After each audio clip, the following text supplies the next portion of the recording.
Vous écoutez Napoléon III et l'impératrice Eugénie, deuxième partie.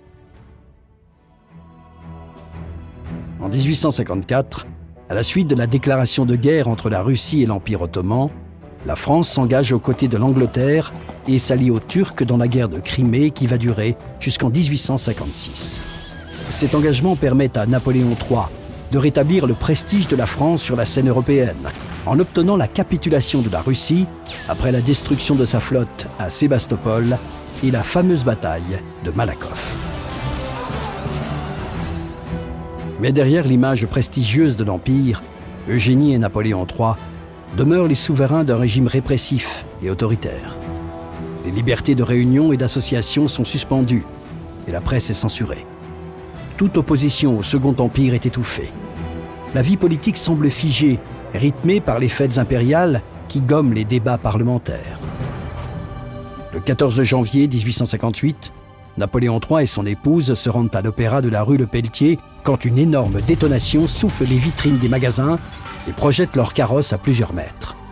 Le couple impérial est sain et sauf, mais cet attentat perpétré par Orsini fera près de 150 blessés. À la suite de cet attentat d'Orsini, le régime se durcit sous l'autorité du général Espinasse. Jean-François Beige, écrivain.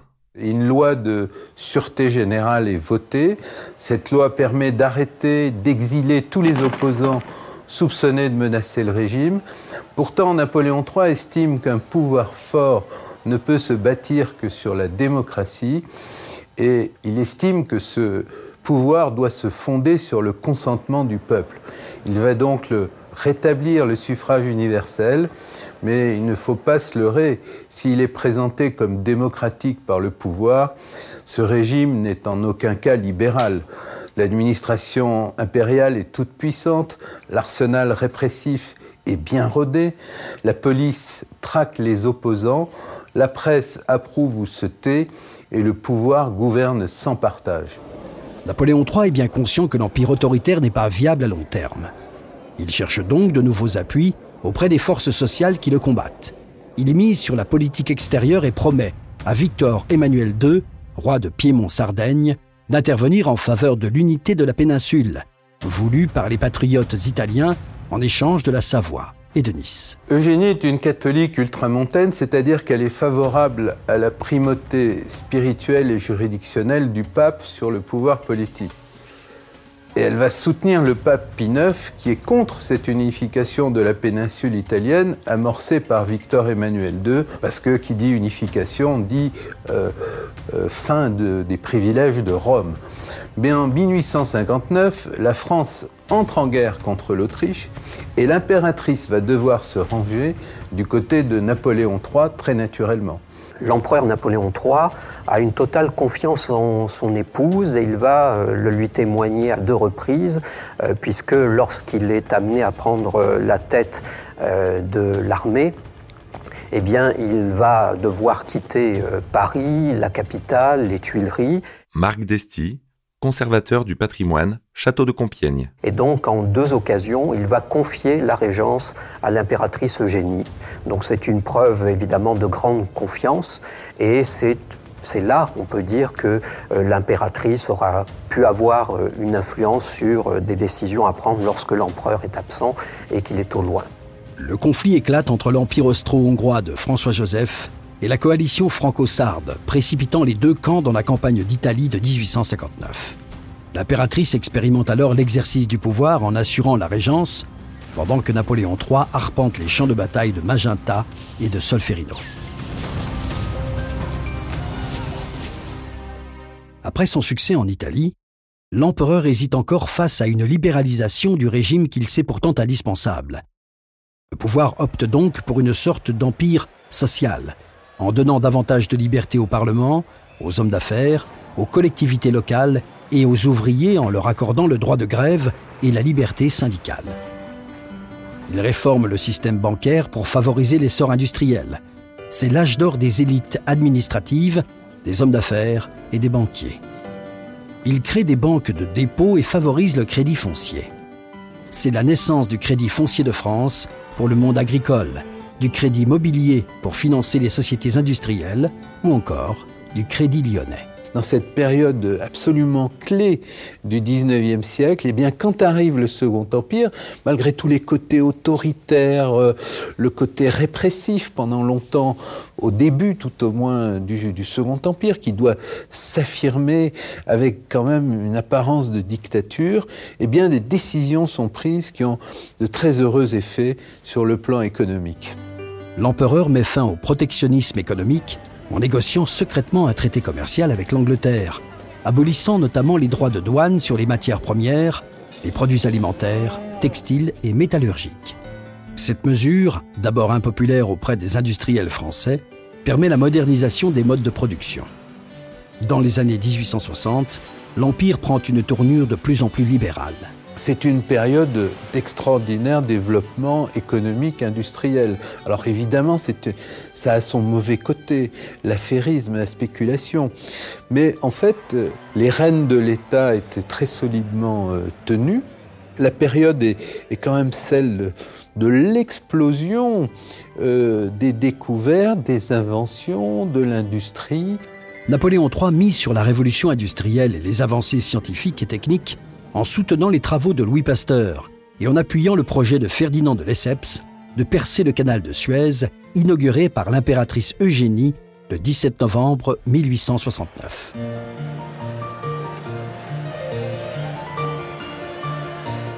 L'empereur entreprend la construction du réseau ferroviaire français. L'État s'engage alors financièrement, contribuant au développement d'entreprises sidérurgiques et de travaux publics, afin de réaliser des milliers de kilomètres de voies ferrées qui desserviront en 1870 toutes les moyennes et grandes villes du pays. Il lance un gigantesque chantier de construction du réseau routier, puis de développement des voies navigables, avec la création de canaux et de grandes compagnies maritimes, Messagerie maritime, Compagnie Générale Transatlantique.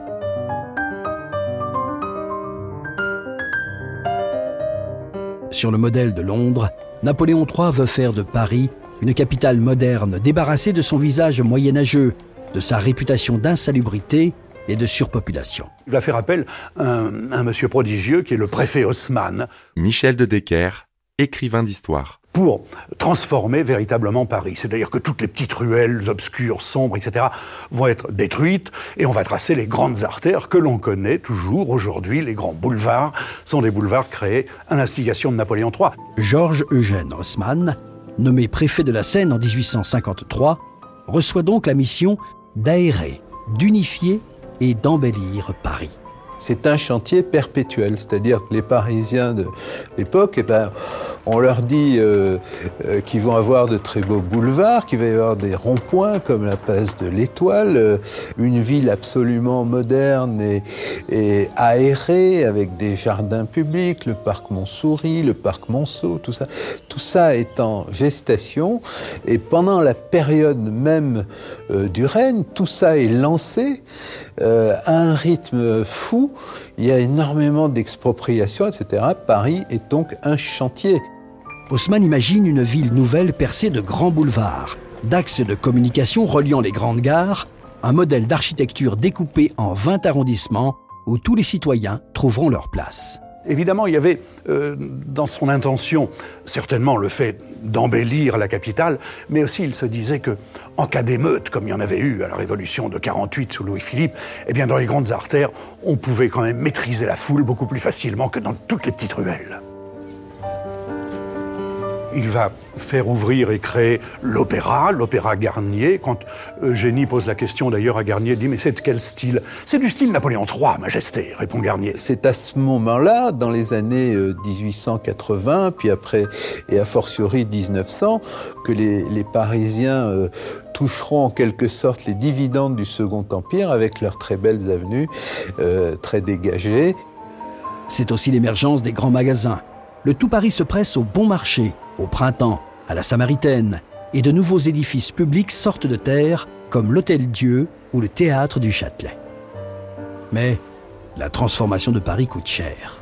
Les détracteurs d'Haussmann, qui le surnomment l'Attila de l'expropriation, vont bientôt l'accuser d'avoir mal géré et chassé les pauvres de la capitale.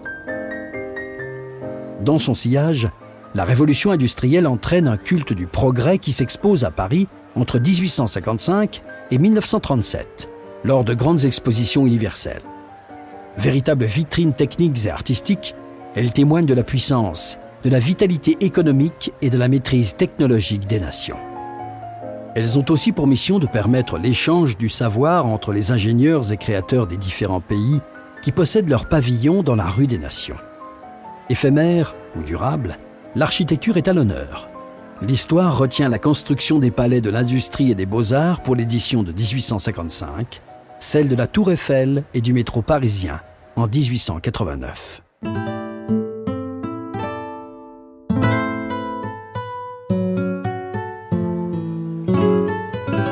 Pendant le Second Empire, c'est l'expansion considérable de la France.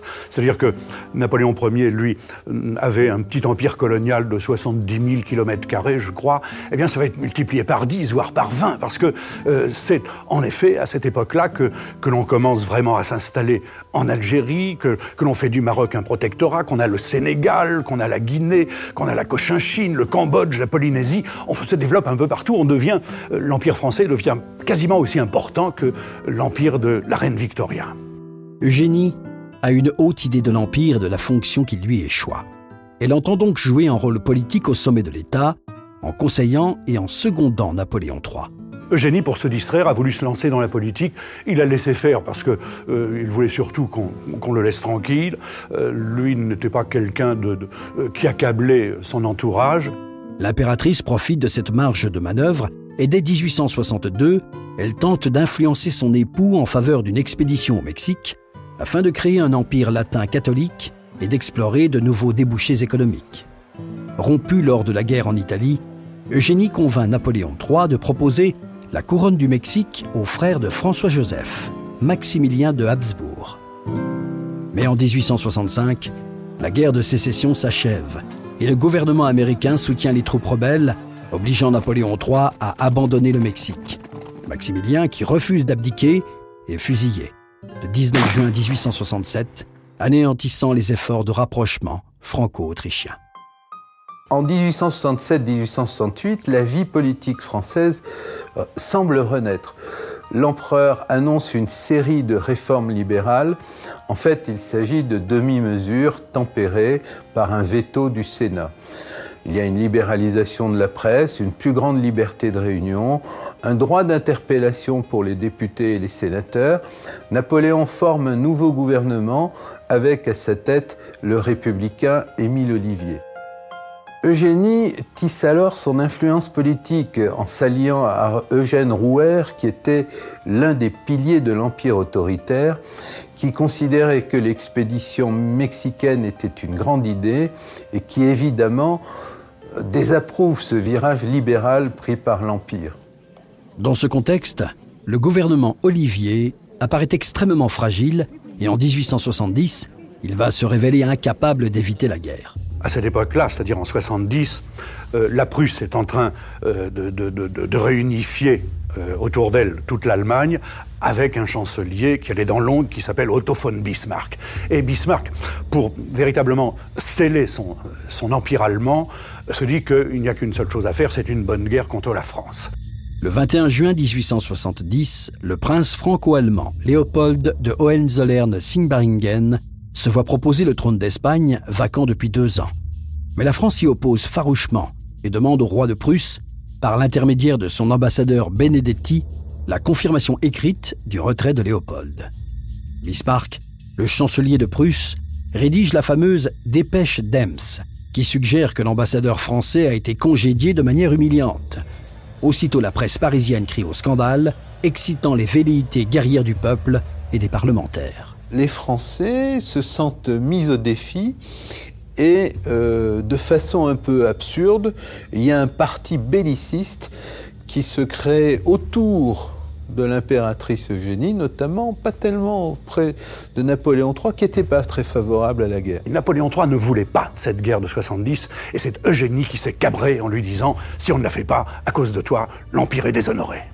on se lance dans la guerre, on déclare la guerre alors que rien n'est prêt, qu'il n'y a pas de stratégie militaire arrêtée. Il demande à son ministre de la guerre, qui est le maréchal Leboeuf, est-ce que nous sommes prêts? Leboeuf, qui n'a jamais mis le pied dans une caserne, lui dit, mais enfin, Majesté, nous avons des boutons de guêtre en réserve pour 10 générations. Le 19 juillet 1870, la France déclare la guerre à la Prusse. Quand la guerre est déclarée, à la demande d'Eugénie, eh bien, Napoléon monte au front et s'aperçoit que les soldats cherchent leurs officiers, que les officiers cherchent leurs soldats, que l'armée est dans une débandade totale. L'empereur lui-même est très malade, mais il veut prendre le commandement des troupes, et surtout sa femme veut qu'il donne l'exemple du réarmement moral. Tout ça pourquoi? Parce que l'Empire s'était libéralisé, on était en train de faire quelques concessions à ceux que l'on appelait les Rouges, et il y avait tout un parti belliciste qui voulait que, en faisant la guerre, eh bien, on imposait des sacrifices aux Français, leur redonner le sens des valeurs, de l'identité.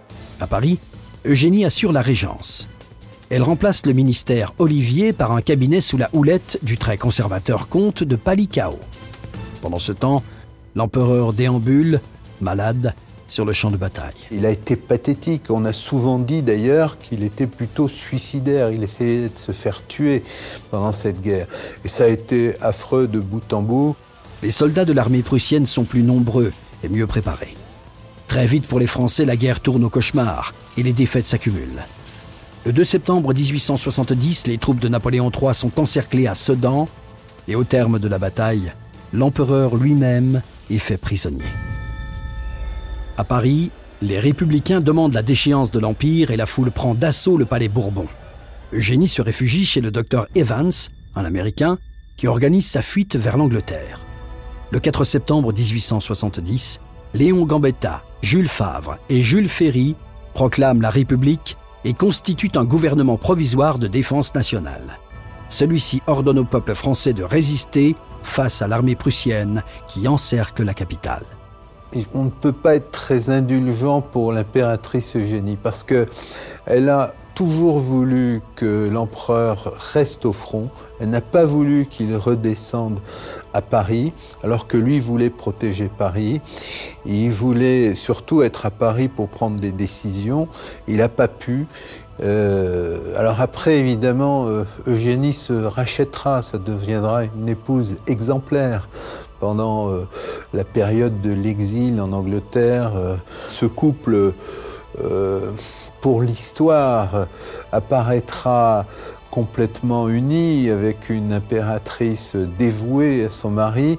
Au moment de la guerre de 1870, on peut se poser la question de savoir si elle n'a pas eu un rôle beaucoup plus pernicieux.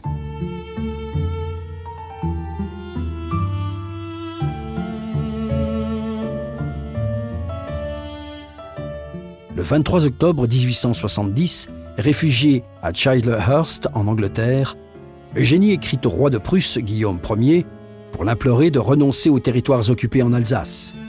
Le souverain explique son refus dans une lettre datée du 26 octobre.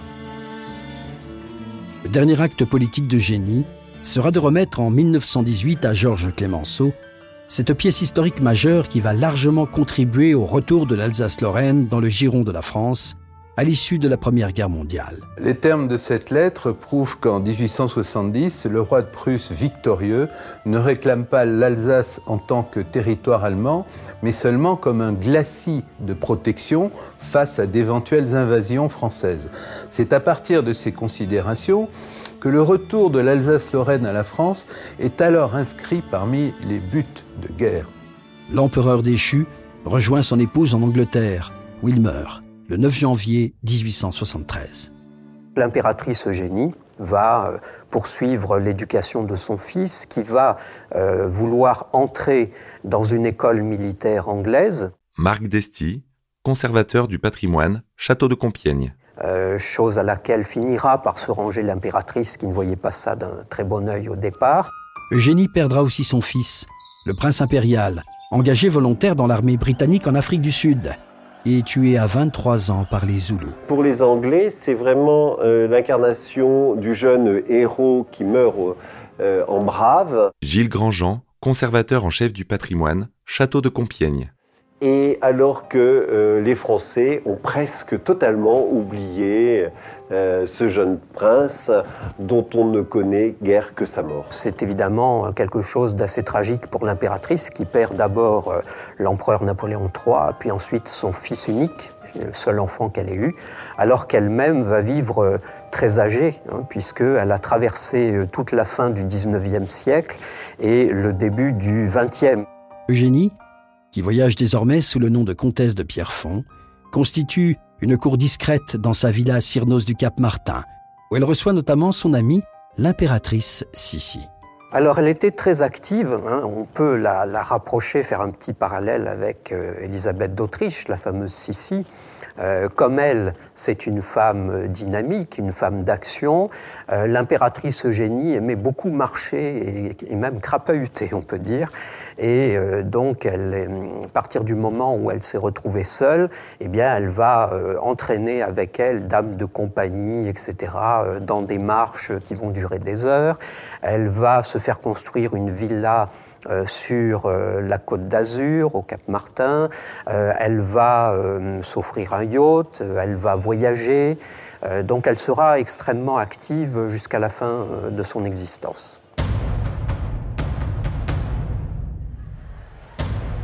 À l'automne 1870, le gouvernement provisoire doit asseoir sa légitimité et, en même temps, organiser la lutte contre l'armée prussienne qui approche dangereusement de Paris. Les Prussiens vont venir vers Paris parce que Bismarck a dans l'intention de faire proclamer la création de l'Empire allemand à Versailles, dans la Galerie des Glaces, ni plus ni moins. Michel de Decker, écrivain d'histoire. Et on va se défendre, naturellement. Paris va résister, mais les Prussiens ne vont pas chercher à envahir Paris. Ils vont l'encercler, ceinturer Paris et laisser Paris à jeun, comme ça, pendant plusieurs mois. On va connaître un siège absolument abominable. On sera obligé de manger tous les rats, tous les chiens, tous les oiseaux, tous les animaux du jardin d'acclimatation. On mourrait de faim à Paris. Le 18 janvier 1871, Guillaume Ier est proclamé empereur allemand dans la Galerie des Glaces du château de Versailles. Le traité de Francfort, signé le 10 mai 1871, met officiellement fin à la guerre. Il oblige la France à céder l'Alsace-Lorraine et à payer une indemnité de guerre s'élevant à 5 milliards de francs or. Le peuple français se sent humilié. Alors quand Thiers veut désarmer Paris après avoir signé l'armistice avec Bismarck, un nouveau soulèvement gronde, la Commune de Paris. Le pouvoir, réfugié à Versailles, abandonne la capitale aux révolutionnaires. Sur le modèle de la Révolution française, cette commune entame un bras de fer contre les Versaillais et met en place des réformes sociales. Le 21 mai 1871, l'armée versaillaise force les portes de la capitale, marquant le début de ce que l'histoire retiendra comme la semaine sanglante. La violence des incendies et des exécutions sommaires, l'acharnement des combats et l'impitoyable répression demeurent sans équivalent au XIXe siècle. La commune est écrasée, le mouvement socialiste décapité, mais l'idée républicaine survit et va s'enraciner dans les années 1880. Malgré les crises profondes qu'elle va traverser, l'affaire Dreyfus et la Première Guerre mondiale, la Troisième République, qui va durer 70 ans, est un régime solide, fondé sur une nouvelle trinité, liberté, laïcité, souveraineté de la nation. L'école devient un facteur de la construction nationale. L'enseignement primaire y est gratuit et obligatoire. La loi du 6 décembre 1905 entérine la séparation de l'Église et de l'État. Le débat politique évolue pour faire valoir les droits de chaque catégorie sociale et la société d'ordre laisse place à une société de classe. Il y a toute une école aujourd'hui de réhabilitation de Napoléon III.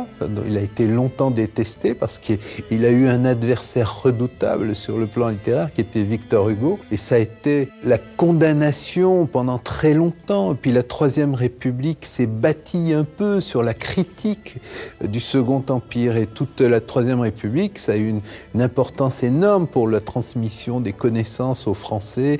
L'école communale, l'école primaire, on a appris le Second Empire par les adversaires du Second Empire. Ce sont eux qui nous ont enseigné le Second Empire. Donc il faut aujourd'hui un petit peu naviguer à contre-courant, mais pas trop loin, parce qu'il faut essayer de cerner la vérité à peu près objectivement, si c'est possible. Et on sait qu'on a un peu trop critiqué, on est allé trop loin dans la critique du Second Empire. Eugénie a traversé un siècle d'histoire, de progrès et de bouleversements politiques et sociaux. Elle a aimé la France, mais souvent pris de malheureuses décisions. Elle a vu son monde s'écrouler et un nouvel ordre naître. Ce n'est qu'en 1920, au terme d'une très longue vie, que l'impératrice Eugénie, dernière souveraine de France, rejoint son époux et son fils dans le mausolée qu'elle a fait construire au sud de l'Angleterre, à Farnborough, où la famille impériale repose aujourd'hui encore. Vous venez d'écouter À l'ombre des monarques. Si vous avez aimé ce podcast, vous pouvez vous abonner sur votre plateforme de podcast préférée et suivre Initial Studio sur les réseaux sociaux. À l'ombre des monarques est un podcast coproduit par Initial Studio et Merapi, adapté de la série documentaire audiovisuelle Les Rois de France, produite par Merapi. Cet épisode a été écrit par Thierry Bruand et Dominique Mougenot. Il a été réalisé par Franck Courvoisier. Production exécutive du podcast, Initial Studio. Production éditoriale, Sarah Koskiewicz et Mandy Lebourg, assistée de Sidonie Cotier. Montage, Johanna Lalonde, avec la voix de Morgane Perret.